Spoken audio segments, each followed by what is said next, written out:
Pinagsisisihan ko na ang lahat ng kasalanang ginawa ko sa'yo. Patawarin niyo ako. Gusto ko pang mabuhay. Maawa? Bakit? Noong panahong ako ang nagmamakaawa sa'yo, kinaawaan mo ba ako? Hindi! Kaya kahit anong pakiusap ang gawin mo, hindi kita pagbibigyan! Alam niyo palang may nangyaring ganun kay ate, pero wala kayong ginawa. Anong klase kayong ama? Ayokong mangyari sa'yo ang nangyari noon. Isa yun sa bagay na pinagsisisihan ko. Walang lihim na hindi nabubunyag. Paano mo nga ba matatanggap ang isang katotohanan na maaari magkaroon ng matinding epekto sa sarili, sa pamilya at sa komunidad? Handa ka bang tanggapin ang katotohanan kahit ang naging bunga nito ay ang kapatid mo na nagkaroon ng masamang karanasan? Magandang araw po sa inyong lahat. Ating pong pakinggan ang kwentong padala ng isa sa ating mga masugid na tagapakinig. Subalit ang mga pangalan, lugar at pangyayari ay sadya naming binago upang mapangalagaan ang mga tauhang sangkot. Tawagin na lang po natin siya sa pangalang Iris, isang bagong research specialist, dalaga, maganda, sa edad na 20 anyos. Nagampanan niya ng mahusay ang kanyang posisyon. Ginawaran bilang isang pinakabatang mananaliksik sa kanyang panahon. Katuwang at gabay ang kanyang ama, isang retiradong sundalo. Ngunit hindi masaya ang kanyang ama sa pagpasok niya bilang staff ng Command and Research Development sa dati nitong destino. Inilihim niya rito ang pagiging bahagi niya na isang military reserve sa bayan ng San Fabian.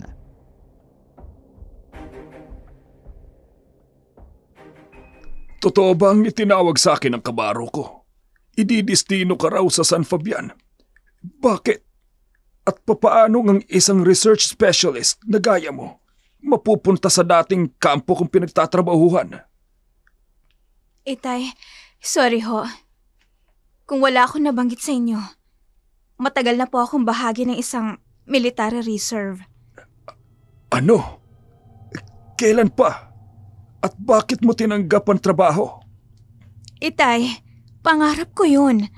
Bakit ko tatanggihan? Dahil ayoko. Ayokong maulit ang mga nangyari noon.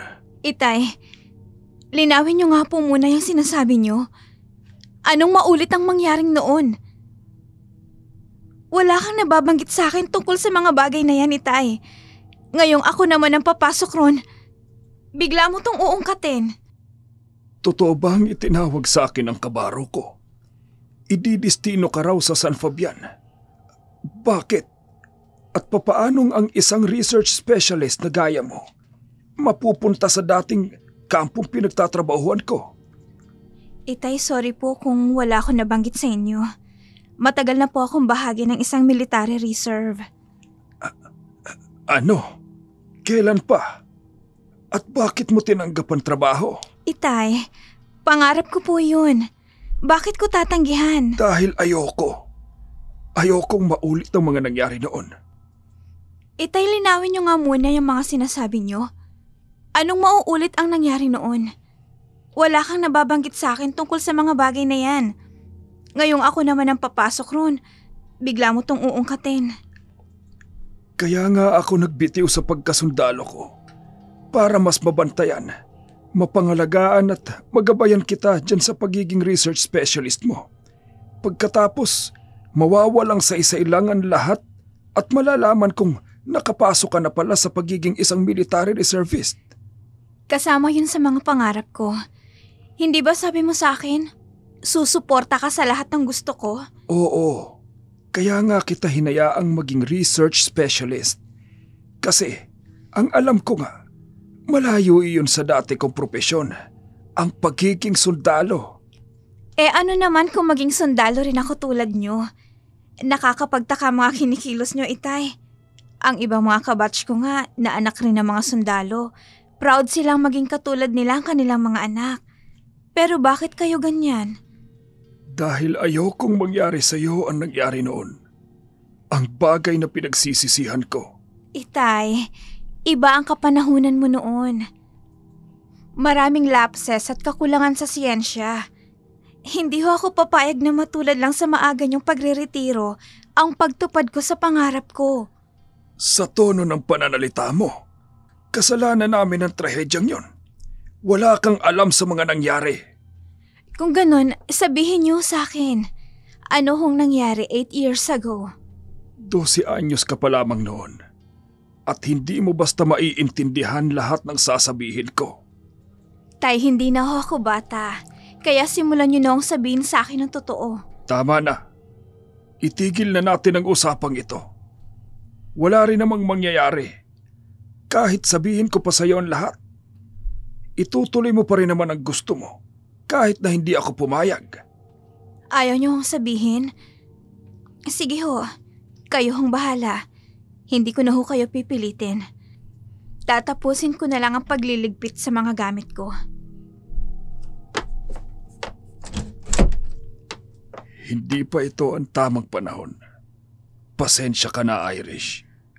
Kung kinakailangan pumasok ako sa pagsusundalo para malaman kong katotohanan, gagawin ko. Pero sana lang, hindi ka sangkot sa matutuklasan ko, Itay. Kitang-kita ni Iris ang pagkadismaya ng kanyang ama. Walang lingon-lingon siyang iniwan ni Bonifacio sa kanyang silid. Abala na kasi siyang mag-ayos ng mga gamit niyang dadalhin sa San Fabian. Sa kanyang pagtutupi, napatingin siya sa isang luma niyang t-shirt. Nakasiksik ito sa dulo ng kanyang cabinet. May mantsa at halatang matagal nang hindi nagagalaw. Kinuha niya ito at marahang pinagpag. Nalaglag sa bulsa nito ang isang kwintas. Napaisip kung kailan naparoon ang kwentas na yun. Bigla siyang natigilan. Naalala niya ang huling pag-uusap nilang magkapatid. Ate, aalis ka ba talaga? Pwede bang huwag ka nalang umalis? Hindi pwede, bunso. OJT ko to. 1 taon lang naman akong mawawala. Matagal ang 1 taon. Hindi ko kayang mawala ka sa tabi ko kahit isang saglit. May ituturo ako sa'yo para hindi ka mangulila sa akin. Akin na yung kwintas mo, magpalit tayo. Ha? Pero bakit? Kapag namimiss mo ko, bubuksan mo itong lakit. Eh di mawawala ang pagkamiss mo kapag nakita mo ang larawan ko. Bakit ang pangit ng mukha mo dito, ate? O, diba? Hindi ka na nalungkot? Natawa ka pa nga nang makita mo yung mukha ko? Si ate talaga, oh. Nakakainis. Ginawa mo namang biro ang lahat eh. Hindi nga ako nagbibiro. So ano, okay na? Ate, mag-iingat ka ron ah. Oo naman. Ako pa ba? Ate, pag malaki na ako, gagayahin kita. Magiging isang magaling na tagapagtanggol ng naapi. Ate, kapag may nang-api sa'yo ron, igaganti kita. Akong bahala sa'yo. Bunso, tanda mo pa ba yung itinuro sa atin ni tatay noon? Oo naman ate, na ang tunay na tagapagtanggol ng naaapi ay hindi nagpapadala sa galit o paghihiganti. Alam ang hustisya at hindi isinasakatuparan sa pamamagitan ng sariling kamay, kundi sa pamamagitan ng tama, makatarungan at legal na proseso. Tama. Kaya't ano't ano man ang mangyari, huwag kang gaganti sa iba sa pamamagitan ng sarili mong mga kamay.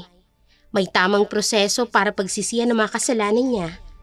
Opo, tatandaan ko yan ate. Akin na tong kwintas mo ha. Palit tayo.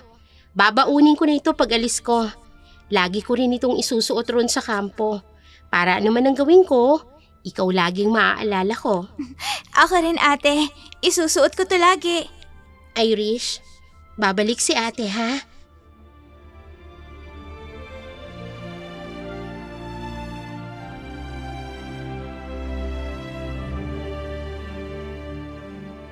Muling nanariwa sa kanyang mga alaala ang huling sambita ng pangako nito. At ang paglalambing na tinig ng ate niya, hindi niya namamalayan, tuluyan na palang napapaluha ang kanyang mga mata. Pinunasan niya ito at isinuot sa leeg ang kwintas na yun tulad ng ate niya. Babaunin niya sa kanyang pag-alis ang tanging alaalang naiwan sa kanya ni Elisa. Tapos na siyang mag-impake nang biglang tumunog ang telepono sa kanilang bahay. Sinagot niya iyon. Naulinigan ang boses ng kanyang kasamahan. Oras na raw ng kanilang pag-alis. Sinang-ayunan niya ito. Nang makita niyang sumilip mula sa kanyang silid, lumabas ito at lumapit sa kanyang kinatatayuan.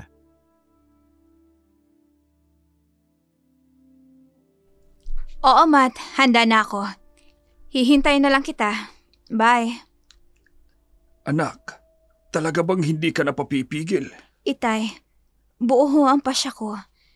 Maging masaya na lang kayo sana para sa akin. Ayokong umalis na meron tayong samaan ng loob. Hindi naman masama ang loob ko sa pag-alis mo, anak. May mga bagay lang kasi akong ibibilin sa'yo. Itay, kung puro kadramahan yan, wag na lang.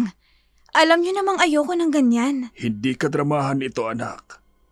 Babalaan lang kita. Baka lang kasi mag-cross ang landas nyo ng mga taong itinuring kong kaibigan.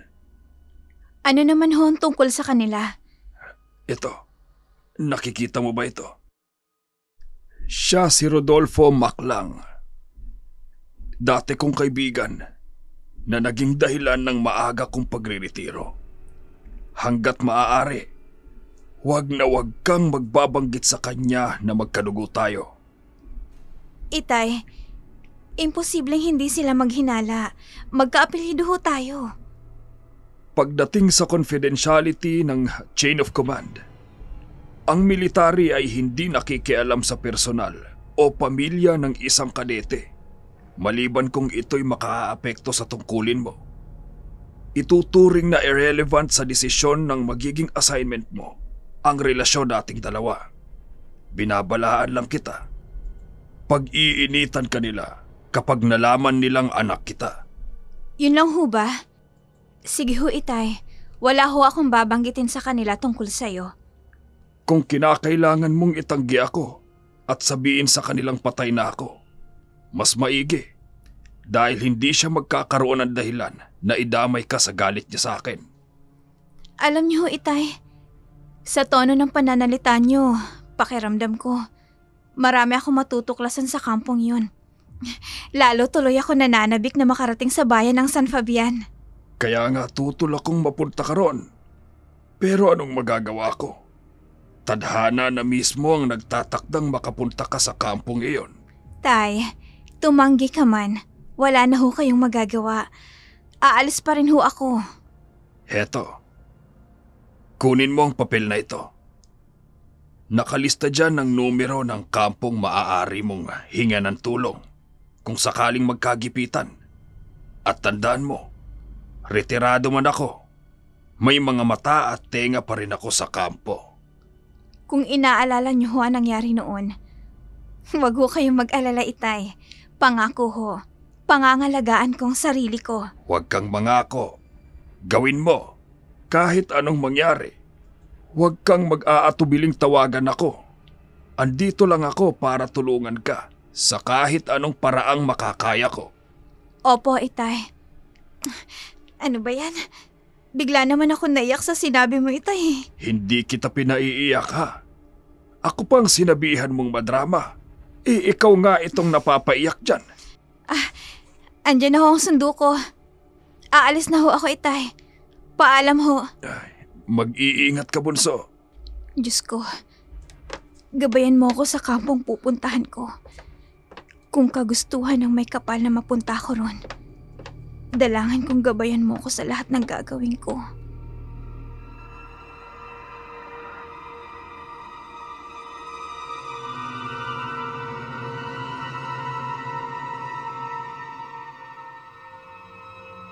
Naging maayos ang pagpunta nila sa San Fabian.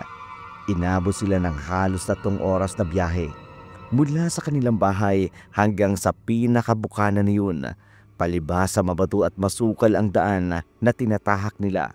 Kaya kahit hindi kalayuan ang distansya nito sa kanilang bayan, nahihirapan si Mateo na imaneho ang service vehicle na ipinagamit sa kanya ng kanilang opisina. Alas 5 na ng hapon nang marating nila ang bayan. Hindi pa man nila nararating ang pinakakampon nang mabulabog sila ng isang pangyayari sa di kalayuan.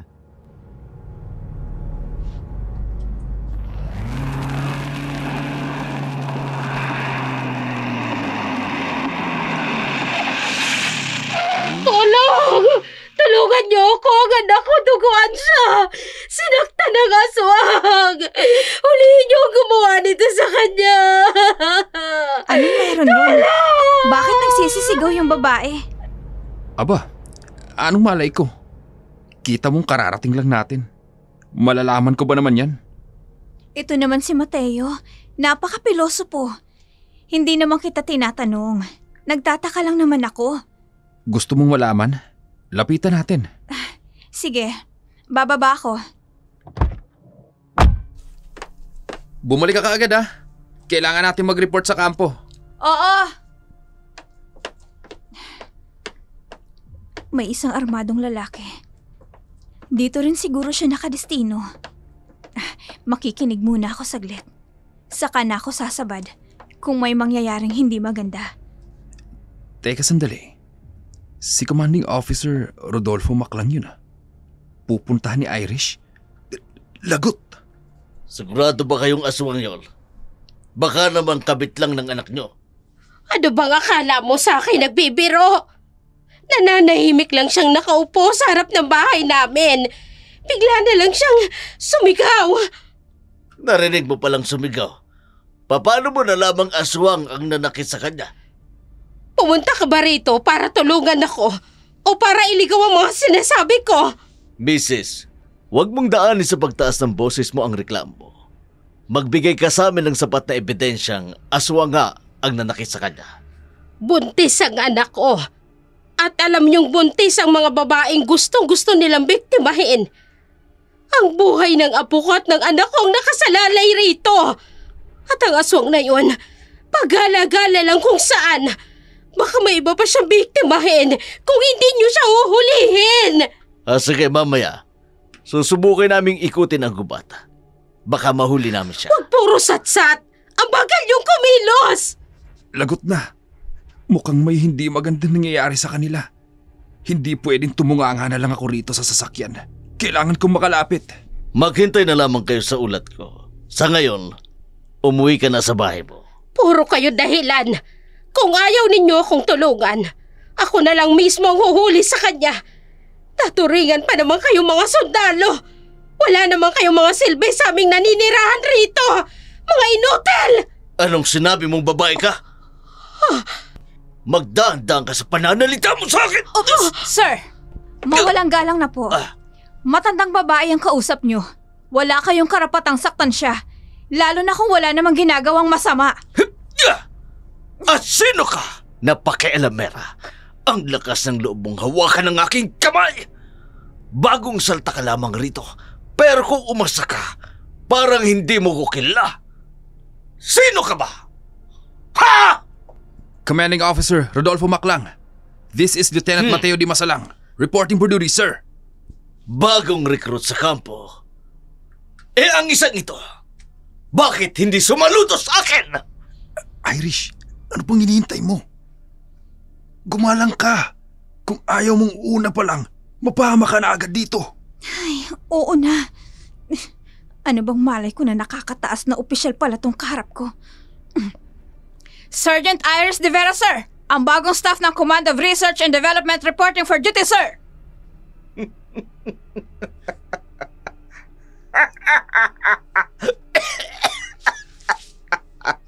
Ang lakas ng loob mong salagin ang braso ko.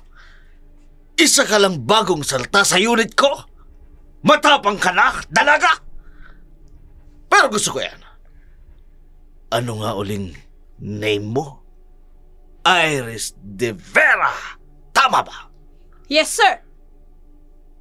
pamilyar sa akin. Saan ko nga ba narinig ang apelyado na yan? Tapos na ba ang kumustahan ninyo? Baka pwede nyo nang asikasuhin ang problema ko. Mrs., sa ngayon ho, mas makabubuting umuwi muna kayo sa inyong bahay. Gagawa po ako ng paraan para mahuli po yung nanakit sa anak ninyo. Talaga, Ining? Oy, sige. Aasahan ko yan. Puntahan mo na lang ako sa kubong yon kapag may nakuha ka ng balita. Ako na hong bahala. Sige ho, makakauwi na ho kayo. Ikaw talaga. Nakialam ka pa sa matanda. Nakita mo nang kakaharap pa lang natin si Sir. Kung hindi ko gagawin yun, magbubunga nga lang si Ale. Lalo lang tayong matatagalan dito, no? Salamat, bata. Nanahimik na ang matanda. Kayong dalawa, sumunod kayo sa akin sa kampo. Marami kayong dapat na ipaliwanag. Lalo ka na, Sergeant Iris De Vera. Yes, sir! Follow me.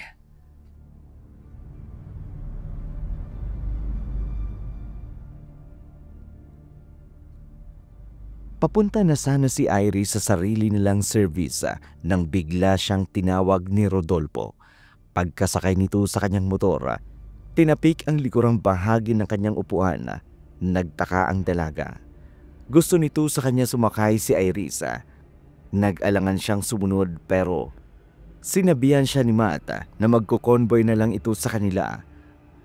Kinapa niya ang likurang bahagi nito para lang makahanap ng makakapitan sa kanilang buong biyahe. Pagkaandar ng makina, biniro siya ng komandante na kung hindi siya hahawak ay siguradong titilapon ito sa kalsada. Agad siyang tumalima, humawak siya sa balikat nito. Mabilis na pinaharurot ang motor kaya imbis na tumilapon siya sa kalsada, lalo siyang napayakap sa komandante. Napangisi naman ito sa mga nangyayari. Mabilis nilang binagtas ang daan pabalik ng kampo. Malayo pa, kitang-kita na sa mukha niya ang pagkamangha ng dalaga sa kampo. Papalapit na sila nang bumukas ang malaking gate ng kampo. Ang gandang kampo naman ito. Gubat at taguman ng lugar. Maayos naman ang pagkakagawa ng mga kwartel. Nagmukha siyang bahay bakasyunan. Hindi ko alam yung reaction mo sa likuran ko. Dahil sa mahigpit na pagkakahawak mo at tila nakayak ka na sa akin. O dahil sa nakikita mo ang kampo ko. Namamangha lang ako sa ganda ng kampo at sa magaling at mahigpit na security nito. Ganun ba? Akala ko nagustuhan mo na ang pagdikit ng katawan mo sa likuran ko. Mawalang galang na po, sir. Hindi ko ho kagustuhang mapayakap sa likuran nyo. Bagalan nyo kaya ang pagpapatakbo nyo nang makaatras naman ako ng upo ko.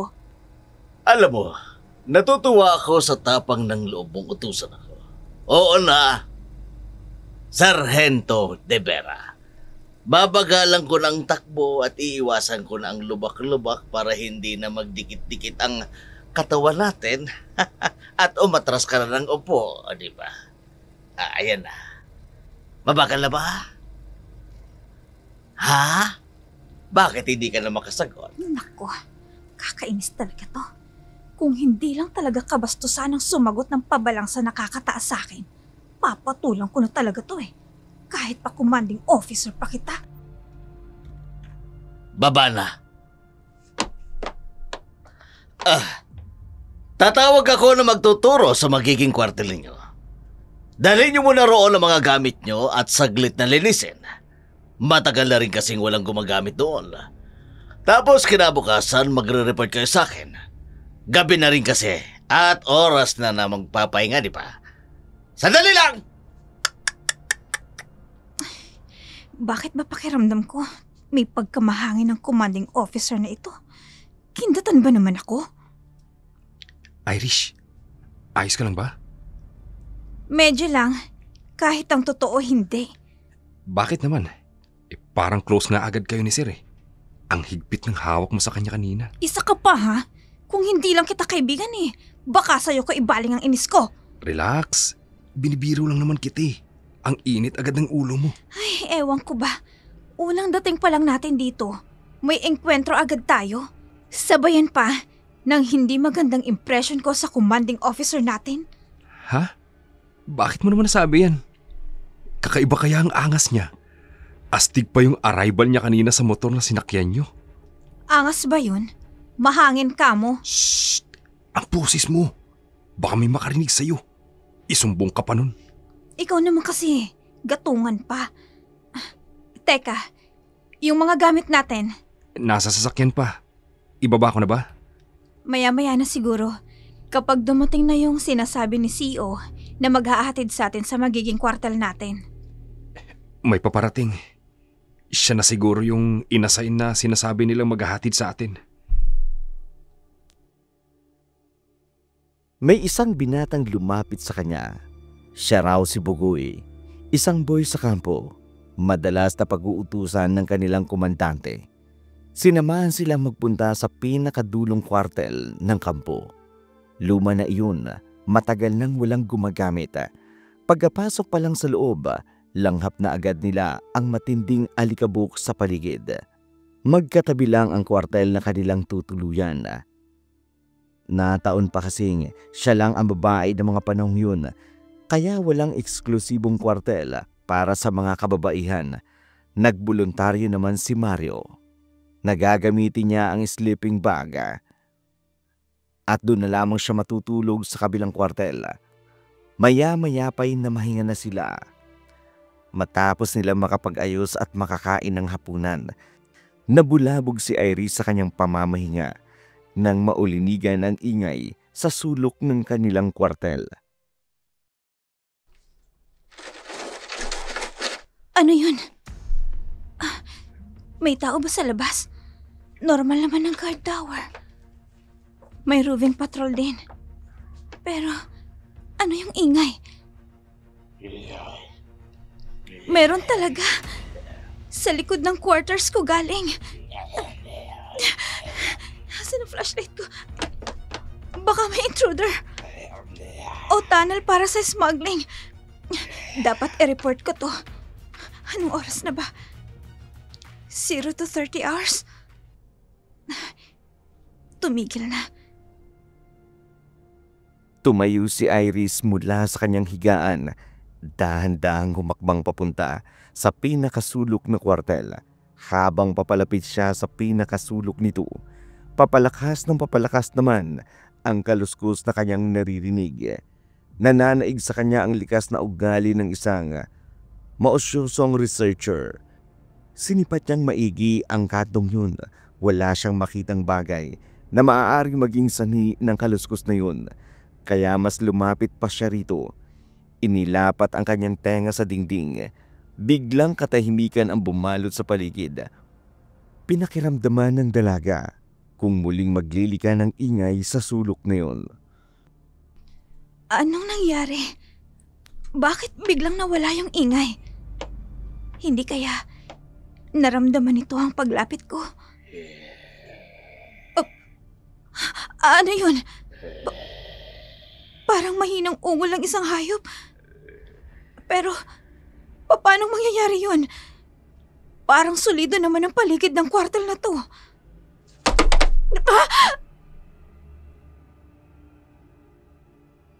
Marahang kinapa ni Iris ang pinanggalingan ng batong nalaglag mula sa dingding. Napansin niyang nagkaroon ng maliit na butas sa isang bahagi nito. Sa kanyang kuryosidad, sumilip siya sa maliit na butas ng dingding na yon. Diyos ko, bakit may nakakatakot na nilalang sa kwartel na to? Ayan na naman siya. Parang gusto niyang tumawid dito sa kwarto namin. Diyos ko! Paupong napaatras ang dalaga sa kanyang nakita. Hindi siya makapaniwalang may ganong nilalang na nagkukubli sa bahaging yun ng kanyang kwartel. Nilisan niya ang sulok, agad na binalikan si Mateo. Dito niya sapilitang ginising ang binata.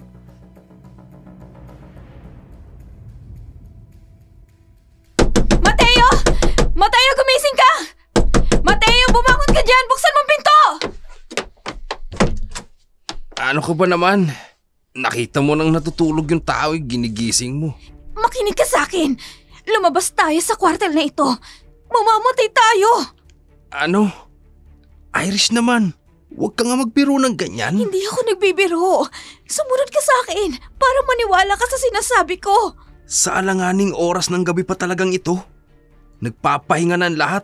Tapos puro katatakutan yung sinasabi mo. Nakita nga mismo ng mga mata ko. Kaya maniwala ka sa akin. Tumayo ka na riyan. Bilisan mo. Tulong! Inaatake na naman tayo!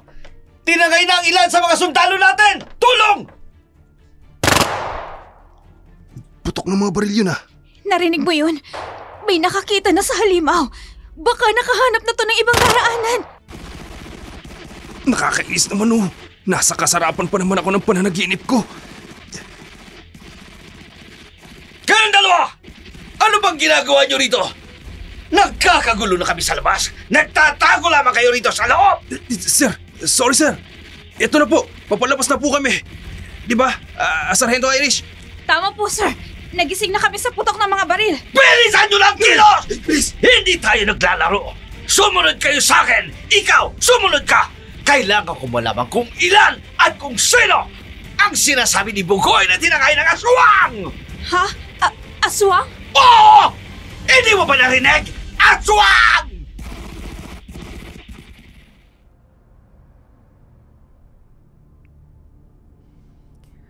Nagulat ang dalawa sa nakitang kaguluhan sa labas ng kanilang kwartel. Ang lahat ay nagsisitakbuhan. Kanya-kanyang kilos ayon sa kani-kanilang unit na hinahawakan. Sumisigaw ang komandante. Nagbibigay ng utos sa kani-kanilang mga unit. Pinatunog ang sirena. Nagsagawa ng perimeter lockdown.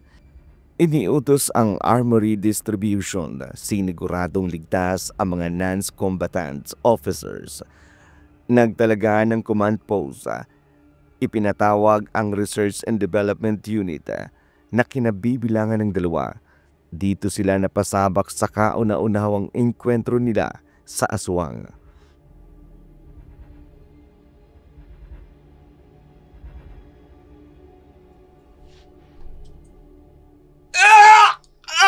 Nandito siya! Habulin niyo! Luan natin! Hindi ako makapaniwala. Aswang nga talaga ang kalaban natin dito. Narinig mo naman siguro ang sinabi ni CEO, di ba? Ang tanong ngayon, bakit nila tayo pinapunta rito? Conrad! Maging mapagbatya kayo! Baka hindi lang nag-iisa ang umatake sa atin! Kayong dalawa! Pumunta kayo sa command center! Doon kayo mag-monitor ng mga nangyayari sa paligid! Yes, sir! Bilisan natin! Alpha 1 to Defense Unit! Kumusta ang perimeter lockdown? May balita na ba? Over! Negative ang visual ng aswang, sir. Mabilis ang pagkilos nila. Over! Huwag niyong tatantanan. Baka may magawan pa natin ng paraan at mailigtas ang biktima. Over! Alpha 1, sa ilagang bako ng kampo. Doon nagpunta ang target. Over! Ment! Puntahan ang location! Bilisan!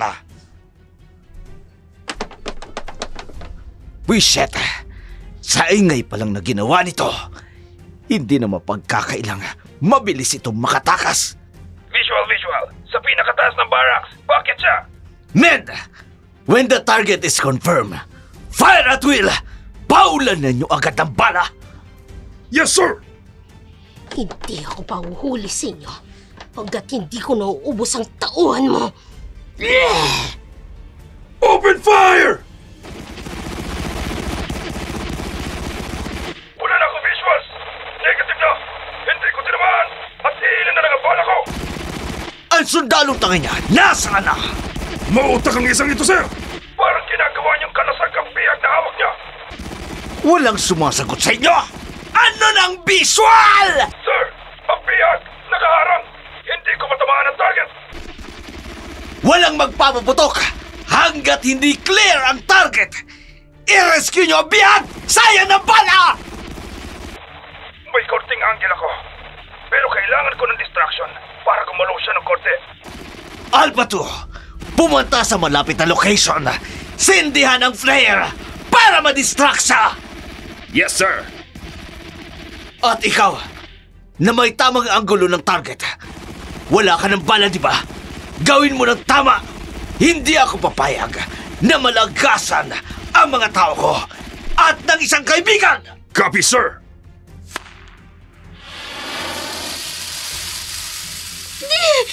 Maliwanag! Nasisilaw ang mga mata ko! Huli ka, Balbon. Matatamaan ka rin.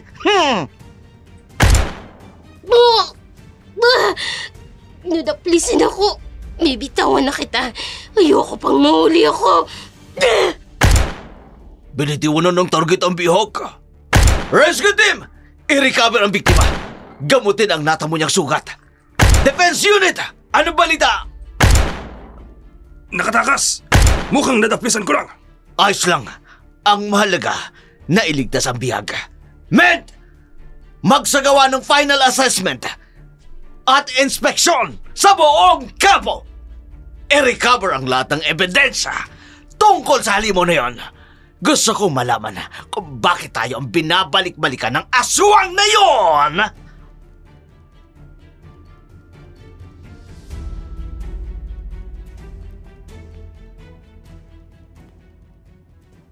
Mula sa command center, naobserbahan ni na Iris at Mateo ang maaksyong tagpunga na ganap sa buong kampo.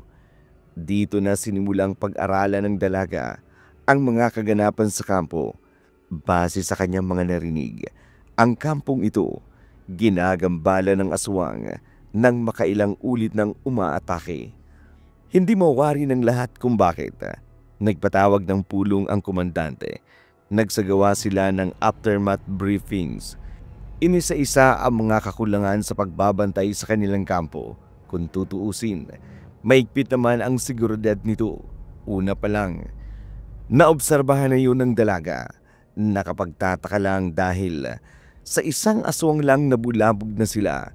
Dito nakaramdam ng kakaibang interes ang dalaga. Kaya paniguradong pinadala siya rito dahil sa hilig ng kanilang komandante ng taong makatutulong na maresolba ang ganong klaseng problema. Dito sila ipinakilala sa lahat ng mga sundalo sa kampo.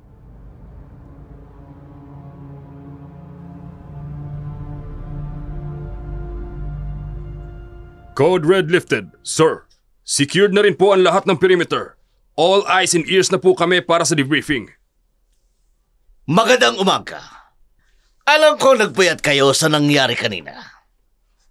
Masaya ako at wala na isa man sa inyo ang nasawi. Dahil po yun sa magandang pagbibigay niyo po ng mga orders sa amin, sir. SOP yun. Kailangan talagang gawin yun. Bago tayo magsimula, gusto ko munang ipakilala sa inyo ang dalawang bagong officer ng ating kampo. Si Sergeant Iris de Vera at si Lieutenant Mateo de Masalaga. Ang pinadalang Command and Research at Development Officer natin. Sir, babae po talaga. Sayang naman ang ganda niyan. Mahuhulas lang rito sa kampo. Hindi masasayang yan. Maliban na lang kung may lalaspag ka agad. Kayo, tumawa rin kayo! Hindi pwedeng silang!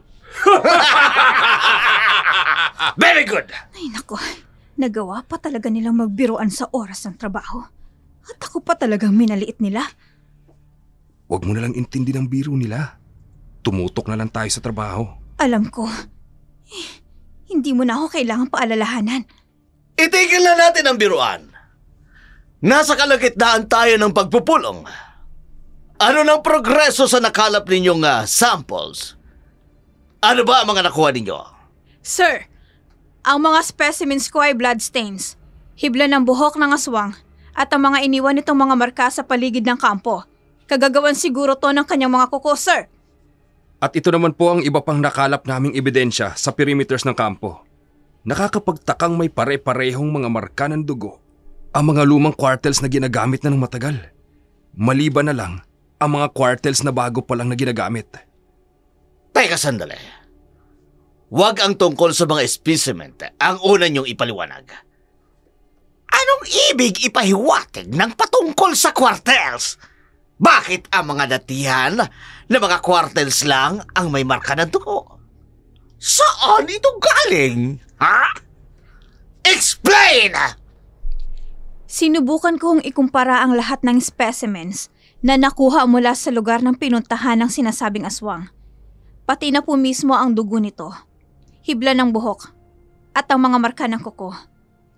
Isa ang nakumpirma ko. Lahat ng yon ay nagmatch, pati sa mga marka ng dugo sa mismong inilagay sa mga lumang kwartel. Intentional ang pagkakalagay sa lahat. Mukhang alam rin ng nilalang na ito ang pasikot-sikot ng kampo, sir. Ano? Pinaglalaroan niyo ba kami? Paano nangyari yun? May aswang na napabalita ring umatake sa labas ng kampo. Paano niyo maipapaliwanag yun? Yes, sir. May mga insidente ng pag-atake sa labas ng kampo. Pero madalang, hindi ho katulad ng insidenteng nangyari dito sa inyo. May pattern ho itong sinusundan. Kada kabilugan ng buwan, umaatake ang aswang. Ang insidenteng naabutan namin kahapon ng hapon sa bayan ay isa lang sa madalang na paggalaw nito sa bayan. Na tsumitsyempo lang tuwing kabilugan din ng buwan. Pero mas madalas dito sa kampo dahil magkakasunod ang mga araw ng paglitaw nito kumpara ho sa bayan. Ang mga pagkamatay ng alagang hayop, iba rin ba yon? Sinisilip ko na rin ang mga bagay na yan. Base sa nakuha kong resulta, kagagawa ng mababangis na hayop ang mga pagkamatay nila. Malaking pagkakaiba sa specimen ng laway at dugo na natagpuan ko dito mismo sa kampo. Ibig sabihin, sinasadya ang pagkilos ng nasabing aswang dito sa kampo at hindi basta nagkataon lang. Ano bang nangyayari? Anong meron sa aswang na yun at bakit kami ang pinupunteriya? Ang mga marka ng dugo sa mga kwartel, ano itsura? May nakuha ba kayong pattern? Meron. Pero walang espesyal na markang yun. Letrang X lang ang pagkakagawa. Pero may halo ang marka ng dugong yon. Mabahong langis na may nakasusulasok na amoy. Kung hindi kayo pamilyar sa makalumang kwento ng mga aswang, ang mga markang ito may kasamang ritual. Yun ang hindi natin alam. Kung para saan ang mga ritual na kanyang ginagawa. Kalokohan!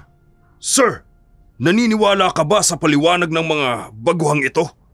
Parang hindi naman makatotohanan. Hindi namin kayo pinipilit na maniwala.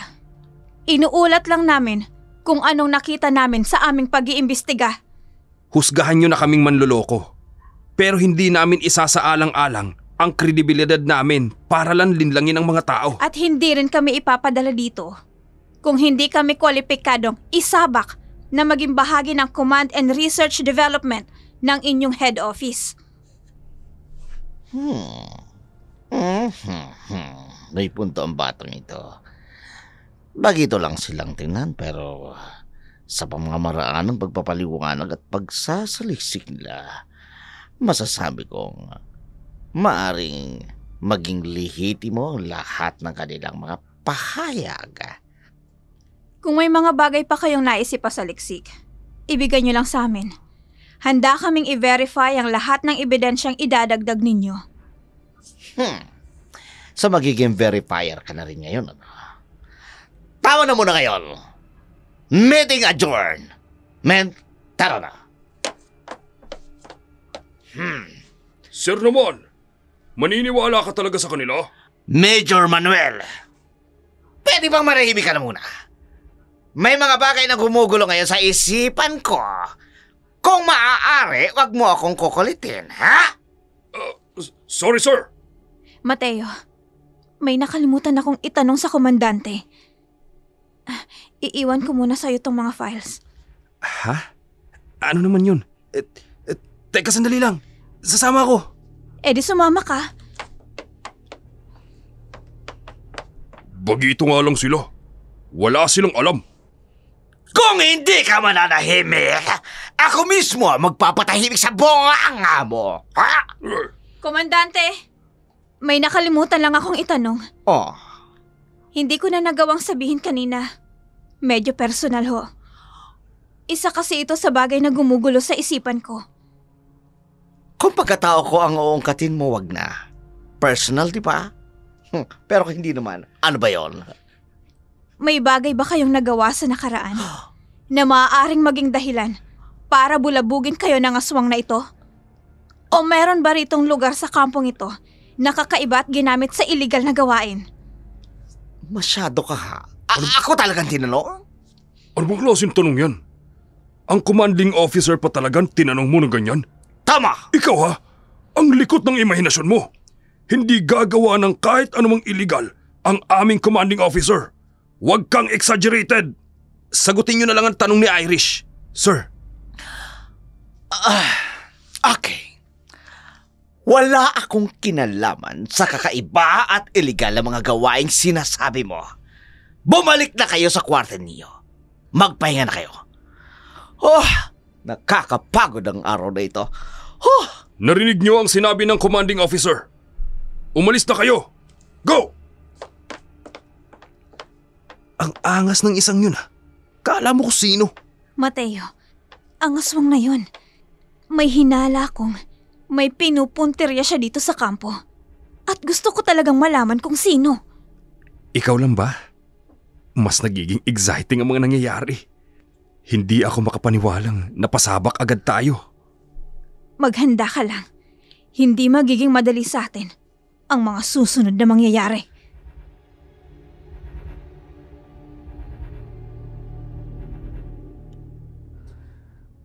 Bumalik na sa kanilang kwartel ang dalawa. Doon nila itinuloy ang pag-aaral ng lahat ng kanilang mga nakalap na ebidensya. Walang oras ang sinayang ni Iris. May isang mahalagang bagay na gumugulo sa kanyang isipan. Kung ang nakita niyang aswang sa sulok ng kwartel, iba sa aswang na nakita nilang umatake sa kampo. Samantala, padabog na pumasok si Rodolfo sa kanyang opisina. Nakasunod ang kanyang kanang kamay na si Manuel.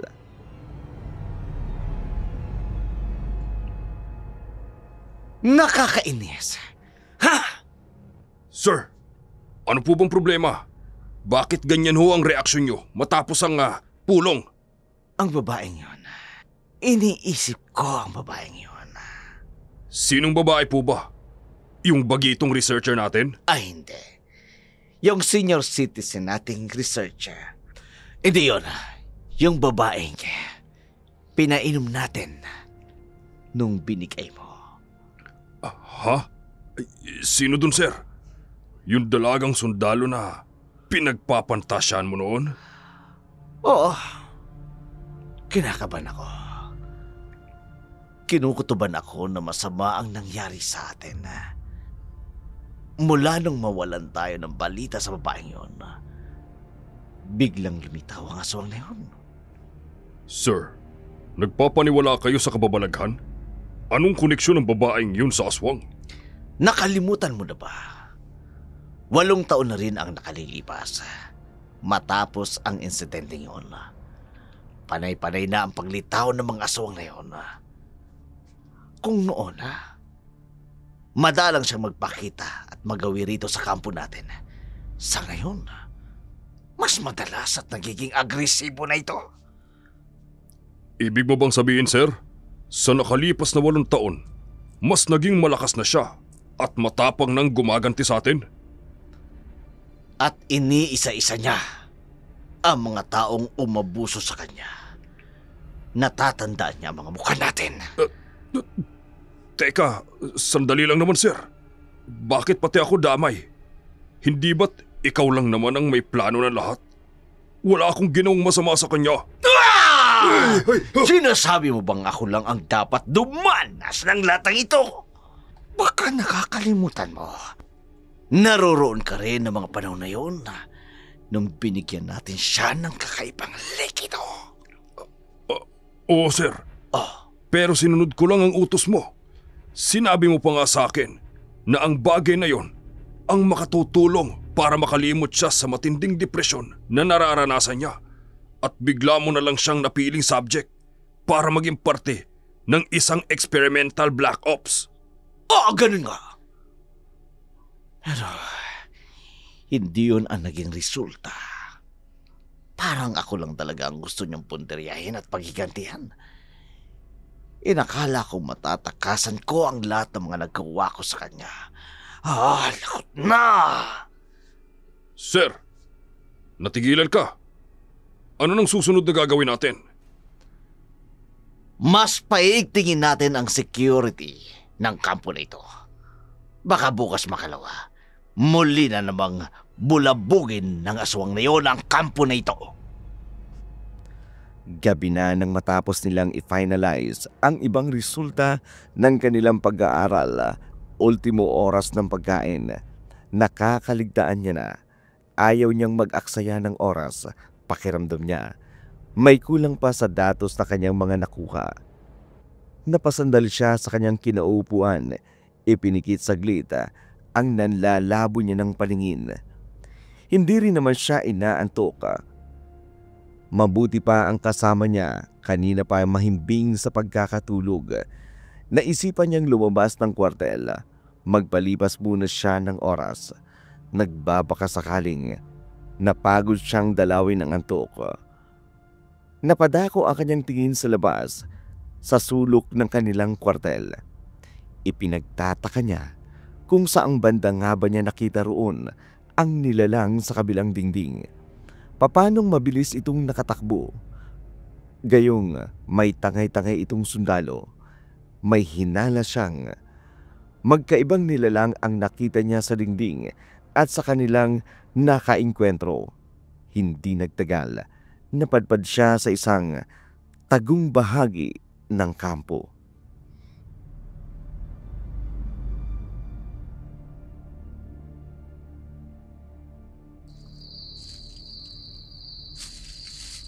Sa lalim ng iniisip ko, hindi ko napansing napunta na ako dito sa pinakatagong bahagi ng kampo. Ang dilim. Hindi sapat itong maliit na flashlight na hawak ko. Ang lamig pa. Ay nako, ano bang nangyayari sa akin? Teka, ano yun? Mukhang may ibang tao sa paligid. O di kaya naman, ligaw na hayop na nakamatsyag sa akin. Diyos ko, wala pa naman akong dalang malaking bagay na pwede kong gawing armas. Hindi uubrang flashlight na hawak ko. Huwag naman sana ako mapahamak dito. May lumipad sa uluhan ko at parang lumapo sa itaas ng punong kinatatayuan ko. Diyos ko, sabi nila, may kakayahang lumipad ang aswang. Baka siya na nga yun. Teka, ang aswang, ayaw nilang nilalait sila. Kailangang hindi ako magpatinag sa pananakot niya. Kahit pamurahin kita, gagawin ko. Umalis ka lang, Tito. Hoy! Ikaw! Kung may kailangan ka sa akin, magpakita ka! Huwag mo akong daanin sa pananakot mo! Huwag kang duwag! Ay! Kuwago? Kuwago lang pala. Nakakainis! Lokong ibong ka. Tinakot mo pa ako? Hoy! Saan ka pupunta? Matapos mo akong takutin! Basta ka na lang lilipad paalis! Bumalik ka rito! Oras na mahuli kita! Tatanggalan kita ng balahibo! Hindi kita uurungan! Teka, hindi ibon yun.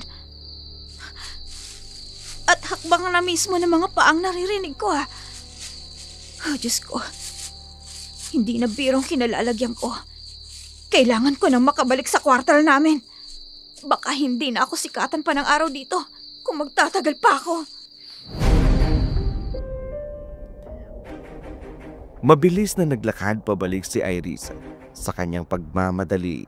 Hindi niya na natandaan ang daan pabalik. Ang kanina lang na mahinang hakbang na kanyang narinig, ngayon ay malakas na't napakabilis. Sigurado siya na ang sinusundan nito ay siya. Halos matapilok na nga siya sa kanyang pagmamadali.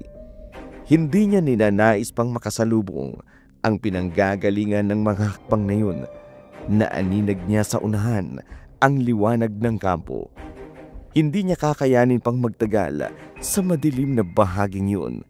Isang saglit pa'y nakarinig siya ng isang mahinang hikbi sa di kalayuan. Dito na siya napahinto sa kanyang paglalakad.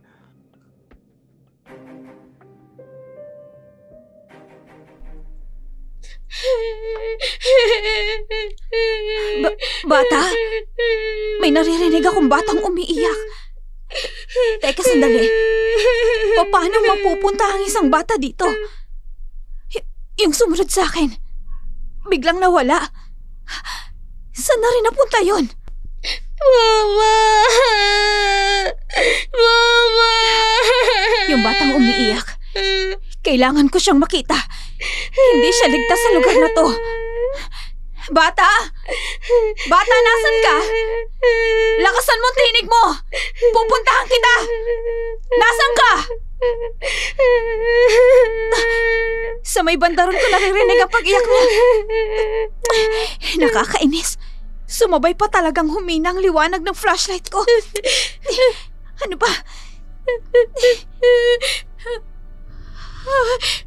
Ayan, nakita rin kita sa wakas. Anong ginagawa mo dito, bata? Paano kang napunta sa kampong ito? Talagang iling at tangulang ang ginawa niyang sagot sa tanong ko. Hindi ka ba marunong magsalita? Ilang taong ka na? Inilahad niya ang 10 mga daliri niya. Hindi ko siya pwedeng basta na lang iwan dito. Napakabata pa niya para magpagala-gala dito mag-isa. Bata, halika. Sumama ka na lang sa akin. Huwag kang matakot. Nandito ako para tulungan kita. Halika, hawakan mo kamay ko. Ayan, ganyan nga. Huwag kang bibitaw sa kamay ko Maglalakad na tayo pabalik sa kwartel. Tara na. Magmamadali na kami. Baka kung nakasunod na sa amin ang humahabol sa akin. Nagulat ang kasamahan niya sa nakitang bata sa kanilang kwartel. Madungis ito at walang ibang suot na damit, kundi ang t-shirt at short na punit-punit na. Balot pa ng putik ang magkabilaan itong mga paa. Tinanong niya si Iris kung saan niya nakita ang batang ito. Nabanggit na lamang ng dalaga na sa kasukalang bahagi raw ng kampo. Tinutulan siya sa ginawa niyang pagdala roon. Baka kumpatibong lamang daw iyon at baka mapahamak lamang sila sa bandang huli. Biglang umiyak ang bata. Dama ang dismayadong presensya niya sa kwartel. Pinakalma siya ng dalaga. Nababahala si Iris na maulunigan sila ng mga kalapit nitong sundalo sa kwartel. Hindi na nga nagkamali si Mateo. Nagpunta sa kanilang silid si Manuel. Galit na galit at hinablut ang bata sa labas.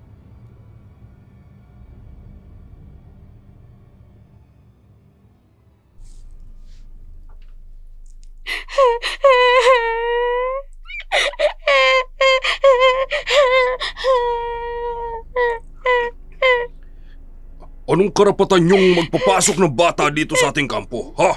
Teka, sandali. Magdahan-dahan ka sa paghawak sa kanya. Nasasaktan na siya. Kahit magdugo pa ang kamay niyan sa paghawak ko, wala akong pakialam. Isang paglabag sa ginawa mong pagdala ng bata rito. Gusto niyo bang malaman ito ng CEO, ha? Hindi ko siya bastang dinala dito. Iniligtas ko lang siya mula sa kasukalan ng kampo. Umiiyak ito dahil nangangailangan siya ng tulong. Kasinungalingan! Gagawa na lang kayo ng dahilan. Palpak pa! Bata, halika rito. Dadalhin kita sa dapat mong kalagyan. Halika! Ano ba? Dahan-dahan naman! Hindi na tamang ginagawa mong pananakit sa kanya. Mateo, ano? Wala man lang tayong gagawin? Irish, humihahon ka. Totoo naman ang sinasabi niya. May mali tayong ginawa. Sigurado akong may punishment tayo nito kay CEO kung papalag tayo sa ginagawa niya. Pero yung bata, nakakaawa yung bata. Wala tong kalaban-laban. Kung tangayin niya, parang manikang papel lang. Mateo, hindi ako papayag. Susundan ko sila. Pipigilan ko siya sa gagawin niyang pagtaboy sa bata. Hay nako, ano bang gagawin ko sa yung tao ka? Mapapahamak talaga ako sa gagawin mo eh. Teka sandali. Yung bata. Bakit pakiramdam ko biglang nag-iba ang aura niya? Kanina para itong batang iyakin. Ngayon, napakatalim na ng kanyang mga tingin. Sir, sandali! Sir, makinig muna kayo sa akin. Ibigay mo na sa akin ang bata. Ako na lang ang maghahanap sa nanay niya. Ako nang magiging responsable sa kahit anong gawin niya dito. Kaya sa akin niyo na lang siya ipagkatiwala, sir. Ikaw, kahapon pa ako naiinis sa'yo. Alam mo ba yun? Hindi ko alam kung pagtulong ba ang ginagawa mong pananatili mo rito sa kampo o ikaw mismo ang magpapahamak sa amin. Huwag niyo nang idamay ang bata sa galit niyo sa akin. Nakikiusap ho ako. Ako nang mangangalaga sa kanya habang wala ang kanyang ina. Ina? Ang walang kwenta niyang ina na hindi nga niya alam kung saang lupalop niya makikita. Ang batang ito ay bunga ng isang katangahan. Mag-aanak-anak siya, hindi niya naman kayang alagaan. Sana mamatay na lang ang nanay nito. Para hindi na maging masakit pa sa kanyang tanggapin na wala na siyang nanay na mag-aalaga pa sa kanya. Ha? Ang bata. Irish! Lumayo ka sa kanila ngayon! Anong? Ang palikot ko! Bitawan mo ako! Ang bata! Sinakmal niya si Major Manuel! Lubayan mo ako! Buwisit ka! Ang batang kanina lang napakabait! Ngayon ay... Huwag kang mataranta dyan! Ang radyo! Akin na! Kailangan natin ipaalam ang nangyari dito! Bata! Hitigil mo yan! Bitawan mo siya, bata! Command Center! This is Lieutenant Timasalang. If you can hear me, please respond, over. Please, puntahan niyo kami rito sa left wing ng kampo. Si Major Manuel Ricones, inatake ng isang batang aswang. Over! Natagalan bago makabitiw ang bata sa balikat ng lalaki. Halos nagpagulong-gulong nga ito. Para lang tuluyang makawala sa pagkakakagat nito. Narinig ng bata ang papalapit na yabag ng mga sundalong papalapit sa kanilang kinaroroonan. Kaya bigla itong bumitiw at tumakas papalayo sa kanila. Dinaluhan ni Matt si Major Manuel habang si Iris naman biglang sumunod sa bata. Pinigilan siya ni Matt sa gagawin nitong pagsunod pero hindi nagpapigil ang dalawa. Mas nanaig ang kanyang kagustuhang malaman kung bakit biglang nagbago ang ugali ng bata. Iniwan niya ang dalawa. Sinundan ang batang tumatakas sa kanila. Sa bilis ng pagtakbo nito, halos nahirapan si Iris na masundan. Hindi niya namamalayang papunta na sila sa isang abandonadong pasilidad. Sumuot ang bata sa maliit na butas sa harapan. Kahit paano, maliit naman siya, agad na nakasunod sa bata. Nagulat siya sa kanyang nakita sa loob ng abandonadong pasilidad na iyon.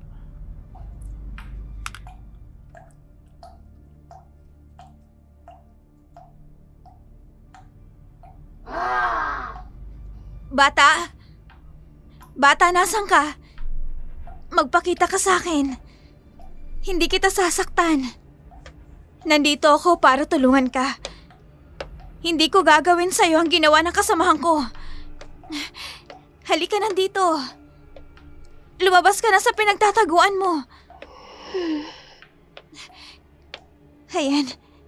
Ganyan nga. Huwag kang matakot sa akin. Isa akong kaibigan. Alam ko ang pakiramdam ng iniwan. Lalo na ng taong pinakamahalaga sa akin. Kaya ipinapangako ko sa'yo. Nandito ako para alagaan ka. At ilayo sa mga taong gustong saktan ka. Sinong nagsabi sa'yo na kailangan ka ng bata? May babae palang nakasunod sa kanya. Ang akala ko, siya lang ang namumuhay na mag-isa. Hindi ko gaanong makita ang mukha niya. Nakatago sa magulo niyang buhok. Anong kailangan mo?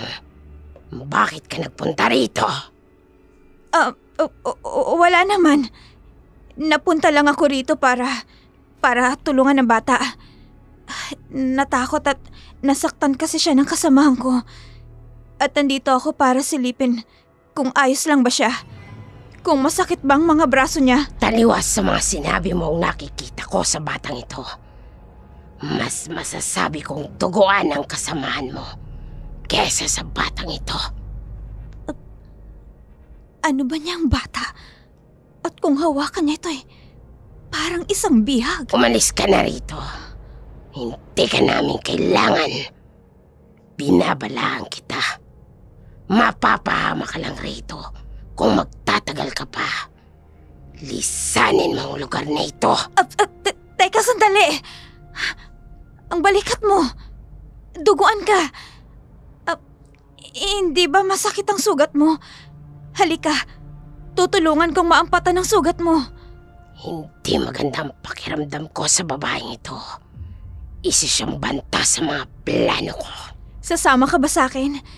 Gagamutin natin ang sugat mo. Lubayan mo kami. Hindi ka namin kailangan. Ale, alam kong wala akong karapatang panghimasukin ang relasyon mo sa batang hawak mo. Pero kung ikakapahamak niya ang pagsunod sa'yo, mas makabubuting isuko mo siya sa akin. Hindi magiging maayos ang lagay niya dito sa kinalalagyan ninyo. Kailangan niya ng mas ligtas at malinis na lugar. Matatagpuan yun sa kampo namin at hindi dito sa puder mo. Anong sabi mo? Mas ligtas ang anak ko sa poder ninyo. Nahihibang ka na ba? Kung ganon, anak mo ang bata? Akala mo talaga may karapatang kang pangimasukan kaming mag-ina. Hindi ko man lang siya namalayang mabilis siyang nakalapit sa akin. Nakakatakot ang tinis ng boses niya. Ang kampong sinasabi mo ay isang huwad na lugar. Mas impyerno pang daranasin ng anak ko sa mga taong inakala mong makakatulong. Halang ang kanilang kaluluwa. Kung impyerno ang lugar na to para sa'yo, bakit nananatili ka sa loob ng isang abandonadong pasilidad na ito? Anong dahilan mo para manatili kayo rito? Wala akong dahilan para sagutin ang tanong mo. Mas makabubuting umalis ka na rito. Kung ayaw mong makita at maranasan ang ginawa ng anak ko sa kasamahan mo. Oo, aalis ako. Pero hindi nangangahulugang hindi na ako babalik dito. Alam kong may dahilan ka para manatili dito. At yun ang alamin ko. Magagamit kita sa mga plano ko. Kaya hahayaan kitang magpabalik-balik rito. Nangangatog ang mga tuhod ni Iris nang umalis sa abandonadong pasilidad. Hindi siya makapaniwalang magagawa niyang makipagmatigasan sa babaeng kaharap niya kanina. Kaba at takot ang totoong nararamdaman niya ng mga oras na yun. Dumagdag pa ang nakasusulasok at masangsang na amoy ng kapaligiran. Kaya hindi niya rin matiis na umalis sa lugar na iyon. Bumalik siya sa kanilang kwartel. Sa pag-aakalang maaayos niyang naabutan ang sitwasyon ng kampo. Pero nagkamali siya. Nagulantang siya nang maabutan niya ang nakakaawang kalagayan ng kanyang kaibigan. Anong meron sa kwartal namin? Bakit ang daming nag-iipong mga sundalo. Si Mateo, anong ginagawa nila sa kanya? Mga irresponsableng tauhan! Sir, tama na! Ang OA mo. Sampa lang yon. Kabago-bago nyo lang rito. Problema na kagad ang dinala nyo. Pinahamak nyo pa ang isa sa malagang tauhan ko. Kung nagkataong nagkagulo tayo rito, makakaya nyo bang gampanan ang trabaho na ginagawa nyo rito sa kampo? Sorry sir, hindi namin kagustuhan ang mga nangyari. Isang aksidente ang lahat. Nasaan si Sergeant Irish? Bakit ikaw ang naabutan kong kasama ni Major Manuel at anong ginagawa ninyo, ha? Pinatakas nyo ba ang kaibigan mo, ha? Hindi po sir, sinundan lang niya yung bata. Babalik rin po siya dito. Sinungaling! Dapat kanina pa siya naririto. Kung babalik ang babaeng yon, inisahan ka na niya. Kaya humanda ka. Ikaw ang daranas ng parusang dapat kong ipataw sa kanya! Itigil mo yan! Nandito na ako. Walang kasalanan si Mateo. Hindi mo siya dapat saktan. At wala kang karapatang gawin sa kanyang bagay na yan. At bakit? Sabihin mo nga sa akin kung bakit hindi ko siya dapat nasaktan. Handa ka bang akuin ang lahat para sa kanya, ha? Amin ka ba na kasalanan mo ang nangyayari kay Major Manuel Ricones, ha? Wala akong dapat akuin. Wala rin akong dapat na aminin sa insidenteng ito. Ano? Kung tutuusin, kasalanan niya ng pakaalamero mong tauhan. Basta-basta na lang siyang pumapasok sa kwartal namin at tinangay ang batang iniligtas ko. Kung sinaktan man siya ng batang yun, dahil yun sa kagaspangan ng ugali niya. At wala kami kasalanan sa mga nangyari sa kanya. Ginawa lang ng tauhan ko ang tingin niyang tama sa paningin niya. Bawal kang basta na lang umampon ng kung sino mang bata sa kwartel ninyo. At sa ginawa mo, sinaway mo pang ipinag-uutos ko ang batas na ito sa kampong pinamumunuan ko! Irish, tama na. Huwag ka nang makipagtalo pa kay sir. Baka nakakalimutan mo. Siya ang commanding officer natin. Nakatataas siya sa atin.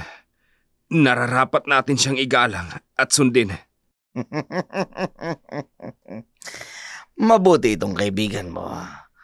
Marunong lumugar sa dapat niyang kalagyan. Pero ikaw, kakaiba ka. Matapang ka't may paninindigan na parang may pagkahuwig ka sa dati kong kasamahan. Hindi ko lang talaga maalala kung kailan. Pero natitiyak ko, may pagkakahuwig ka sa kanya. Sa prinsipyo at tapang at paninindigan. Hindi niya na dapat na malayan pa ang kaugnayan ko kay tatay. Lalo lang akong mapapahamak kapag nagkataong maalala pa niya. Kailangan kong magpakumbaba. Sir, ako na po ang humihingi ng dispensa sa lahat ng mga nangyari. Hindi namin kagustuhan ang lahat. Sorry sir, patawarin niyo po kami. Hindi namin alam na ganito kalala ang mangyayari. Kapag ginawa ko ba yun, ha? Maibabalik niyo ba ang dating maayos na kalagayan ni Mayor Ricones, ha? Hayun siya! Nakaratay sigan at malubha ang nasugatan ang kanyang katawan. Hindi niyo ako madadala sa paghingi ninyo ng tawad. Hindi ako ganun kadaling mapauto sa mga katulad ninyo. Sir, Commander Rodolfo Maclang, humihingi po ako ng tawad sa nagawa ko kay Major Ricones. Hayaan po ninyong pagdusahan ko ang kasalanan ko. Handa ho akong tumanggap ng parusang ipapataw ninyo.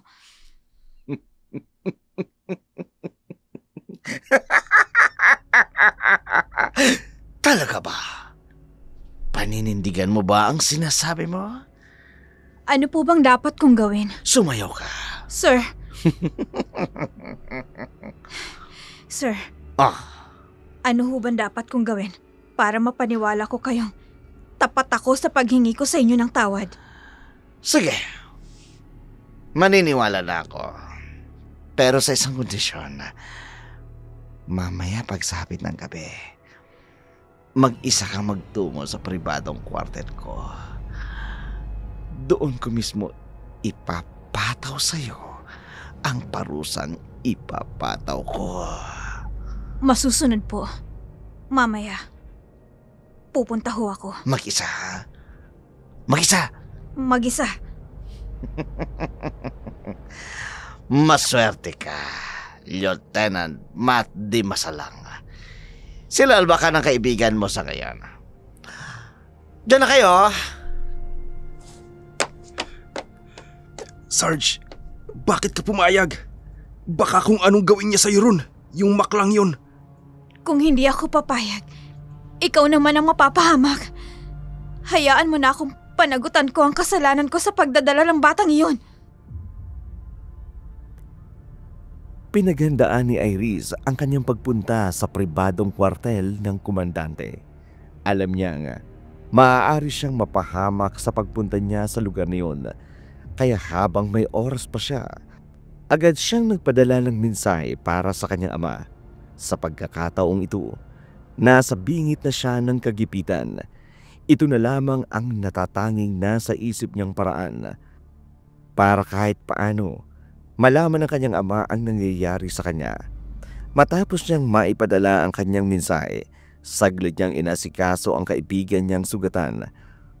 Nakakaawang pinagbasdan niya ang mga sugat at pasang natamo nito sa paglatigo ng komandante sa kanya.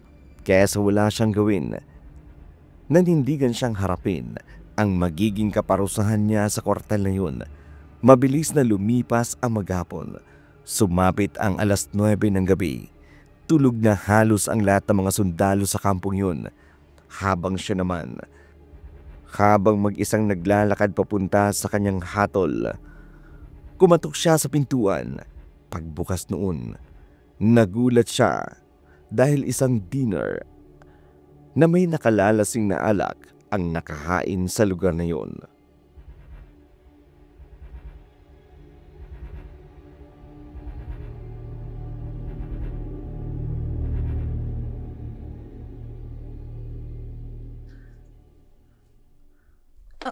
Komandante, anong ibig sabihin nito?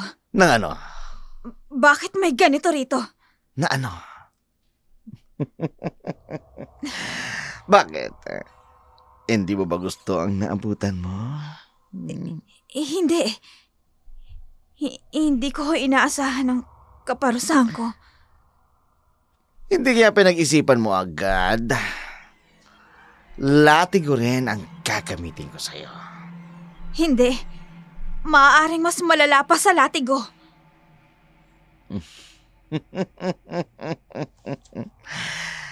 Wala naman akong maisip na mas malala pa sa latigong ipararanas ko sa'yo. Maliban na lang kung mapipilitan akong gumamit ng ibang dahas kapag hindi ko nagustuhan ang gagawin mo rito sa kwartel ko. May narinig ako. Parang may naglak ng pinto sa labas. Bigla akong kinabahan. Hindi na magandang nararamdaman ko sa mga oras na to. Oh, bakit ayaw mo pang umupo rito? Halika. Lalamig na ang pagkain. Kahit ang pagkain, parang ayoko ring tikman. Teka, iniisip mo ba may halong lason ang nakahain rito? Sobra ka naman mag-isip. Eto, para hindi mo ko pagdudahan, kakain rin ako. Kumalma ka, Iris. Lalo kang mapapahamak kung magpapahalata kang triggered sa presensya ng lalaking ito. Pasensya na ho, komandante. Hindi lang ho talaga ako makapaniwala sa mga nakikita ko. Relax. Halatang masyado ang kalmado. Kumain ka lang ng kumain. I-enjoy mo lang ang nasa mesa. Eto, Sasalinan kita ng alak. At iinom rin ako kagad. Baka pati ito isipin mo may lason. Hindi. Wala akong iniisip na ganun. Di anong iniisip mo? Hayaan niyo hong Ano? makakain din ako ng kinakain ninyo. Pagkatapos ba nito, may iba pa bang parusa akong mararanasan? Huwag kang atata. Hayaan mo munang makatapos tayong makakain. Hindi naman tabang isabay sa pagkain ng pag-usapan ng bagay na yan. Hindi pa kasi ako nakaisip ng tamang iparurusa sa'yo. Ibig mong sabihin, makakabalik ako agad sa kwartal namin? Nag-aalala kasi ako kay Mateo. Hirap siyang kumilos sa ngayon. Huwag ka mag-alala. Saglit lang ito. Kakain lang muna tayo sa ngayon. Sige na nga, umupo ka na. Huwag po naaalalayan kita, ha? Upo. Sige, salamat. Very good. Kakain na ako. Bon appetit. Bon appetit. Bon appetit. Pinakiramdaman ni Iris ang sarili habang pinagsasaluhan nila ng komandante ang nakahaing pagkain sa kanilang harapan. Hindi pa rin mawala sa isipan niya na parte lamang iyon ng patibong ng kanilang ginagawa. Nakaramdam siya ng pagkauhaw. Wala namang inuming tubig sa mesa, pero may isang kupeta ng alak na sinalina ng komandante. Ito ang ininom niya para mapawi ang uhaw niya. Nakita niya ang biglang pagngisi ng komandante. Hindi niya ito inintindi. Baka masaya lang ito sa pagpapahayag niyang paunlakan niya ang imbitasyon nito. Ilang saglit pa, nakaramdam na ng biglang pagkahilo ang dalaga.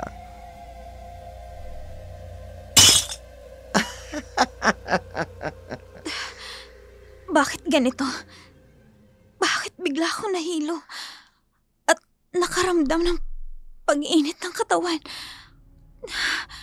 Ano bang nangyayari sa akin? Sergeant, huwag kang magmadali, ha? Hinuhubad mo kaagad ang damit mong itaas. Anong ginawa mo sa akin? Bakit nag-iinit ang buong katawan ko? Masarap ba sa pakiramdam? Hindi ka ba nasasapi ka? Halika dito. Tutulungan kitang pawiin ang pag-iinit mo. Pinaglalaroan ako ng taong ito. Kasinungalingan ang sinabi niya. Kakain lang kami. Nakakainis. Habang nagtatagal, nararamdaman kong kusang pagsunod ng katawan ko sa mga ginagawa niya. Ganyan nga. Sumunod ka lang sa akin at pagkatapos nito, maliligayan ka.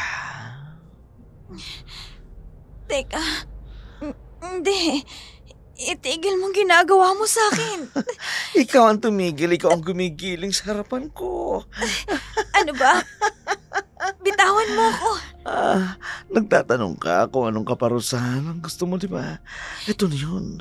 Ito nang naisip kong parusang nararapat sa'yo. Bitawan mo ako. Hindi ako papayag. Nasa ganito lang hahantong ang buhay ko. Hindi ko maigalaw ang buong katawan ko. Ano na ngayon ang gagawin ko?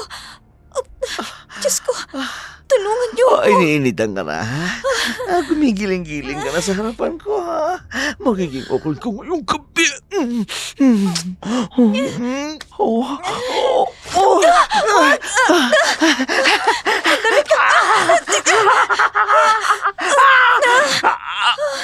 Ano nga? Dito lang pala kita makikita. Halika rito! Aswang! Nandito ang aswang! Lintek! Mga tawad ko! Dinudukot ako rito! Wala man silang alam! Ditiwan mo ko!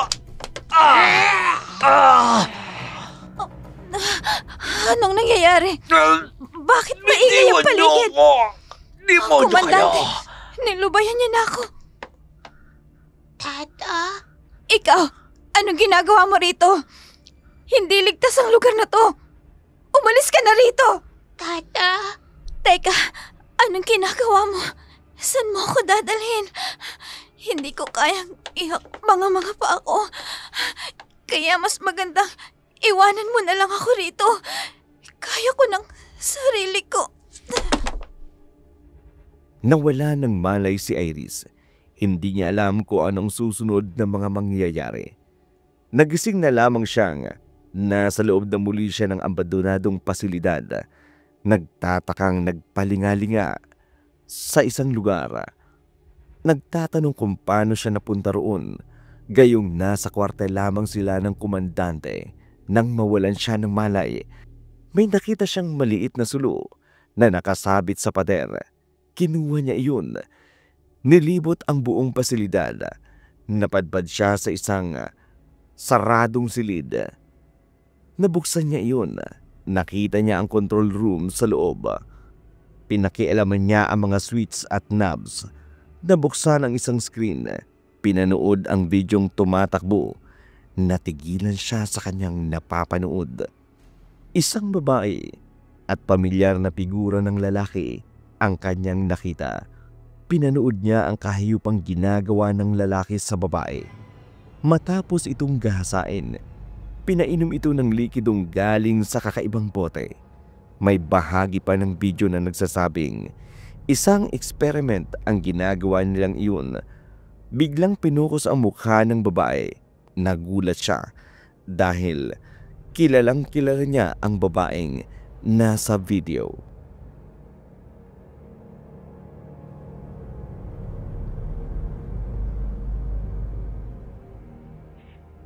Tama na! Itigil niyo na to! Tama na! Relax ka lang. Matatapos na ito eh. Hindi pa nga ubos itong pinainom ko sa'yo. Inom! Inom! Inom! Sir, tama na. Tatalab na agad yan. Kahit konti lang. Hindi! Ayoko. Hanggat wala akong nakikitang pagbabago sa katawan niya, hindi ko siya tatanda ng painumin ito. Inom! Nauwi sa akin! Tama na! Tama na!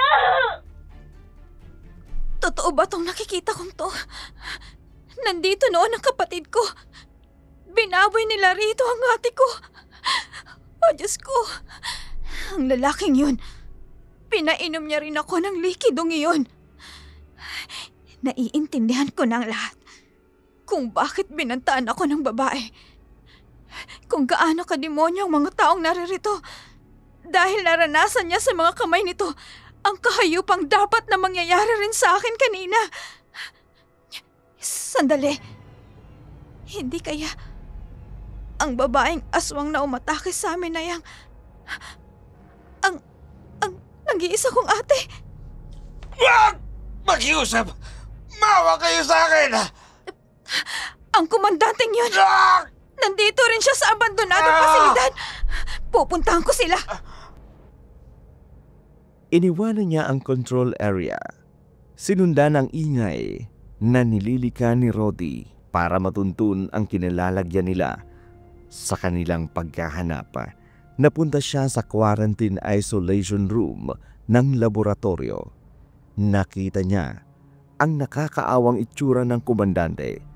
Nakatali ito sa isang phlebotomy chair. Kaharap ang mag-ina na abalang inaayos ang mga kahoy na inilatag nila sa paligid nito. Walang kakaiba sa dalawa, maliban sa tahimik lang itong ginagawa ang kanilang gawain. Ang paglalagay ng gatong na nakapaligid sa upuan. Walang humpay na pagmamakaawa ang ginagawa ni Rodi sa kanila, pero baliwala lamang ito sa mag-ina. Desidido silang patawan ng parusa ang taong sumira sa buhay niya. Gusto sana niyang yakapin agad ang kapatid. Natatakot lamang siya na baka ipagtabuyan lamang siya nito. Ilang saglit pa kumuha ng sulo ang bata. Dahan-dahang lumapit sa kinalalagyan ng komandante. Akma na sanang sisindihan ang mga kahoy. Wag!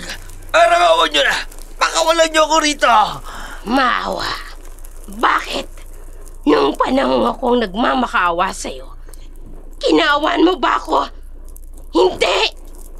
Kaya kahit anong pakiusap ang gawin mo, hindi kita pagbibigyan! Pinagsisisi ako ng lahat ng kasalanan ginawa ko sa'yo. Patawarin niyo ako! Gusto ko pa mabuhay!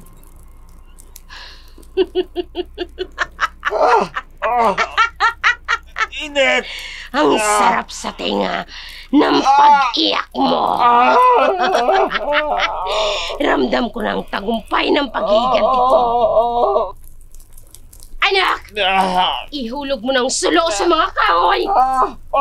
Opo, Mama. Itigil mo yan! Ikaw! Bata! Huwag mong ituloy yan! Hindi tama gagawin mo! Ate, pakiusap! Makinig ka sa akin! Sino ka para pigilan ako? Wala kang kaugnayan sa gulo namin rito. Ano pang ginagawa mo rito? Umalis ka na. Iniligtas ka na ng anak ko. Sapat na yon para pabayaan mo kami. Kapag sinunog mo siya, wala kayong pinagkaiba sa taong yan. Huwag niyong ilagay ang hustisya sa inyong mga kamay. Wala kang alam sa lahat ng naranasan ko sa kamay ng taong yan. Sinira niya ang buhay ko. Niyurakan pati ang pagkatao ko. Kung hangarin ko mang makamit ang hustisya na nais ko, nararapat lang na ako mismo ang gumawa nito. Sa ganitong paraan ko lang makakamit ang hustisya ng tulad kong naapi. May kapatid ako nagsabi sa akin noon na ang tunay na tagapagtanggol ng naaapi ay hindi nagpapadala sa galit o sa paghihiganti. Ang hustisya ay hindi isinasakatuparan sa pamamagitan ng sariling kamay, kundi sa pamamagitan ng tama, makatarungan at legal na proseso. Kaya ate, itigil mo na yan! Pakinggan mong lahat ng sinabi ko! Mga katagang yun, naalala ko mga sinabi niya. Natigilan na siya. Siguro, naalala niyang mga sinabi ko. Mama? Di ako pwedeng magpadala sa mga sinasabi niya. Huwag kang makialam! Tigilan mo ako sa panlilinlang mo. Hindi mo alam kung anong naranasan ko sa loob ng 8 taon. Patawad. Sa panahon na wala ako sa tabi mo, maliit pa ako noon. At wala akong alam. Kaya tama na. Kakainis! Puro sila satsata. Hindi ko magana ang pagdadrama ko. Tatakas na lamang ako rito. At ayoko mamatay nang walang kalaban-laban na. Ang bulsa ko, alam ko may balisong ako rito. Pipilitin ko makatakas ngayon. Itigil mo ng paghihiganti mo. Walang magandang kahihinatnan ang ginagawa mong ito. Nililito mo lang ako.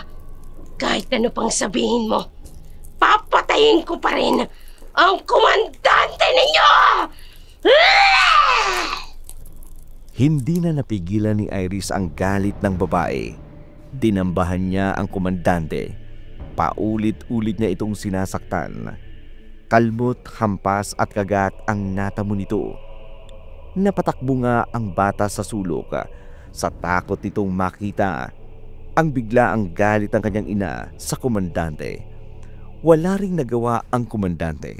Dito na nagkaroon ng pagkakataon si Iris na lapitan ang pagod na si Elise.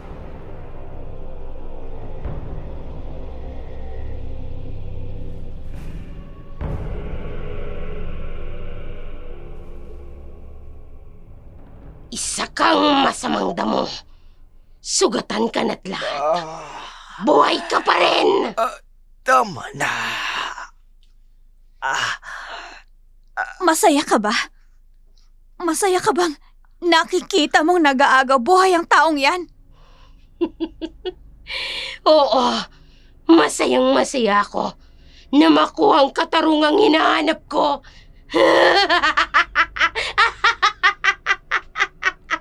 Ate Elise! Ikaw ba yan? Ikaw ba si Elise de Vera? Hindi kasi ako makapaniwalang nagbago ka na. Na makikita kitang masaya. Masayang nakakapanakit ng ibang tao. Hindi masamang tao ang Ate Elise ko. Alam kong hindi siya masamang tao. Sino ka bang talaga? Bakit mo ako pinapakialaman sa mga ginagawa ko? Kanina ka pa dapat umalis! Ate, ako ito. Si Iris de Vera. Ha? Anong sinabi mo? Hindi mo ba ako naaalala? Hindi mo ba ako namumukhaan? Ate, ako ito. Ang bunso mong kapatid. Tingnan mo ako, ate. Titigan mo ako ng maigi. Ate, kung hindi mo ako matandaan, tingnan mo na lang ang suot ko. Ito ate. Tingnan mo ang suot kong kwintas. Di ba? Ito yung kaisa-isang alaalang binigay mo sa akin noon. Nang iwan mo ko, 8 taon na ang nakalipas. Kapatid? Bunso? Oo, ate, ako nga. Ate, pakiusap. Tama na. Tama na, ate. Itigil mo ng pag-iiganti mo. Alam ko na ang totoo. Ang lahat ng mga naranasan mo sa kamay ng komandante namin, hayaan mo na siya. Wala na rin naman siyang laban pa sa'yo. Ate, bakit bigla kang natigilan? Masaya ka bang makita ako ngayon? Oo. Ate, masaya ako. Nakita kitang muli, ate. Malis ka na. Hindi mo ako pwedeng yakapin. Mapapahama ka lang. Hindi. Bumalik ka na sa atin. Namimiss ka na ni tatay. Ang sabi ko, umalis ka na. Lubayan mo ako. Ate! Ako nga si Elise. Pero hindi na akong dating ate na kilala mo. Kahit ano ka pa ngayon, tanggap kita. At matatanggap ka rin ni tatay. Basta sumama ka na lang sa akin, ate. Bakit ba ang kulit mo? Hindi na nga akong dating kapatid mo. Umalis ka na rito. Hindi kita titigilan hanggat hindi kita nakukumbinsi. Iwan mo na ang impyernong lugar na to, ate. Sumama ka na sa akin, pakiusap. Iwan mo ko. Hindi ako sasama sa'yo. Hindi ko pwedeng iwan si Neneng. Siya na lang ang meron ako. Gumising ka na sa bangungot na nangyari sa'yo. At kung kinakailangan isama natin ang bata, gagawin ko. Iwanan mo lang ang lugar na to. Sa tagpong yun, tumakbo ang bata papalapit sa kanila. Hinila si Elise mula sa pagkakahawak ni Iris. Hindi gusto ng bata na mawalay siya rito. Nakita niya sa mga mata nito ang kakaibang aura. May kung anong meron sa bata. Para mapasunod ang kapatid niya, bigla siyang napaisip. 8 taon na ang nakalilipas nang mawala ang ate niya. At 10 taong gulang na ang bata. Kaya imposibleng maging anak ito ng ate niyang si Elise. Lalo siyang kinabahan. Ang tuluyang pagbabago ng kapatid niya, dala marahil ng batang iyon. Hindi iyon bunga ng panggagahasa sa kanyang kapatid. Maaaring napulot niya lamang ito sa kakahuyan. Sa kanilang pagtatalo, biglang sumiklab ang matinding pagsabog sa isang bahagi ng pasilidad. Nakabibingi ang kanyang pandinig. Tumilapon silang tatlo, maging ang komandanteng nakalagay sa upuan. Nakahandusay na ngayon sa lupa. Napalingon siya sa isang sulok ng pasilidad. Lumitaw ang ilan sa mga lagusan. Mula roon, nakita niyang naglalakad papalapit ang kanyang ama. Sumunod ang ilan sa mga sundalong backup. Hinalughog ang paligid. Dinaluhan nila ang komandante. Habang siya naman, tulalang nakadapa na tinamaan ng pagsabog. Umikot ang kanyang paningin. Hinanap ang 2 taong kasama niya. Nakita niya ang bata na hawak ang kamay ng ate niya. Mabilis na nakatakas papalayo sa kanila. Hindi siya nakaimig. Napapikit na lamang ang kanyang mga mata. Tuluyan nang nawala ng malay. Lumipas ang ilang araw. Nagising si Iris sa loob ng medical facility ng kanilang kampo.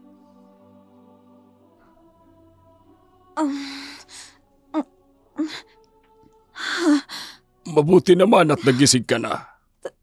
Tay, anong ginagawa niyo rito? Ano bang klaseng tanong yan? Hindi ba't pinadalhan mo ako ng mensahe? In-update mo sa akin lahat ng mga nangyayari sa'yo. Mabuti na lamang at dun sa latest na nangyari sa'yo mabilis akong in-update ng matalik mong kaibigan. Baka kung nagkataon, napahama ka na ng tuluyan. Tay, si Komandante, buhay pa ba siya? Malubha ang lagay niya.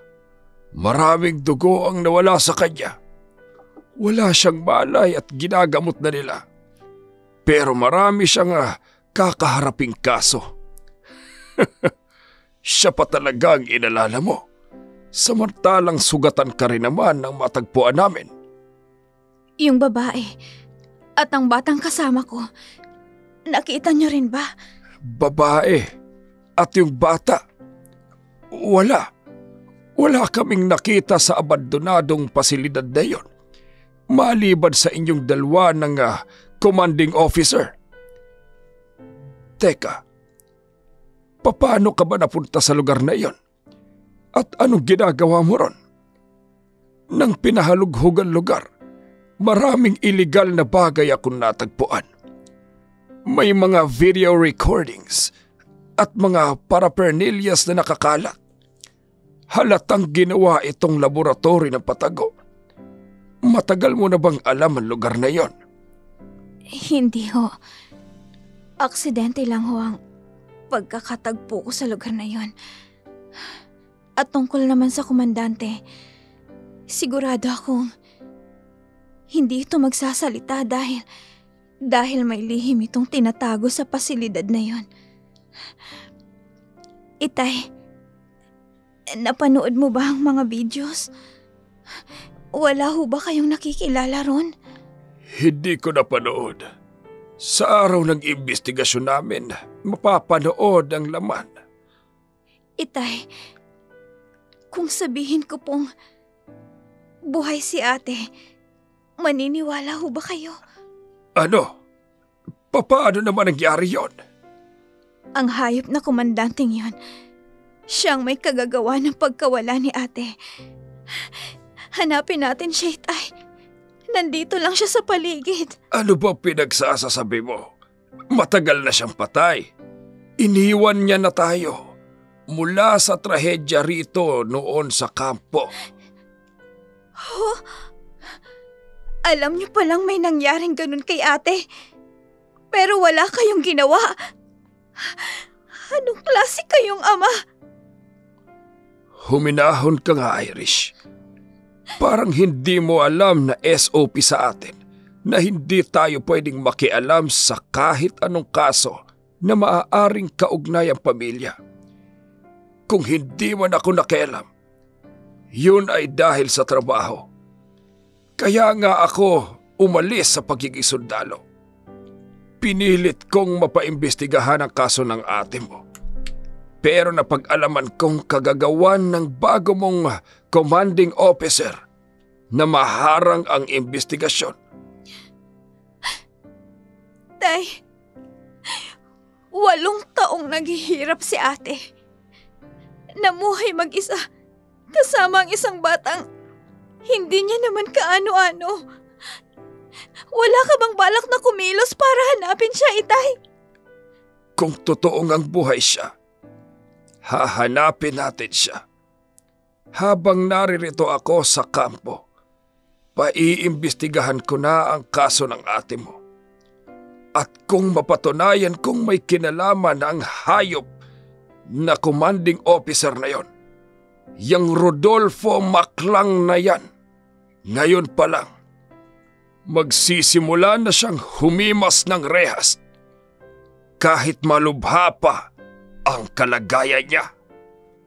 Naungkat ang lahat ng iligal na gawain na ginawa ng kanilang komandante. Mula sa panahong magkasama pa sila ni Bonifacio de Vera hanggang sa makapasok ang dalawa nitong mga anak, sinadya ni Bonifacio na maging confidential ang kanyang koneksyon para mapangalagaan ang bunso niyang anak at para tuluyang maparusahan ang mga taong damay sa kaso. Ngayon, nabunyag na ang lahat.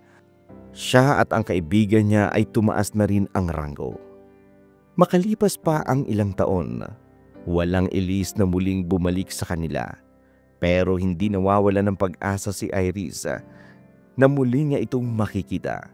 Ang batang kinupkup nito, ang pinaka-target niya ng mga oras na yun dahil hanggang noon wala silang nakakalap na impormasyon kung saan man ito nakuha ni Elise.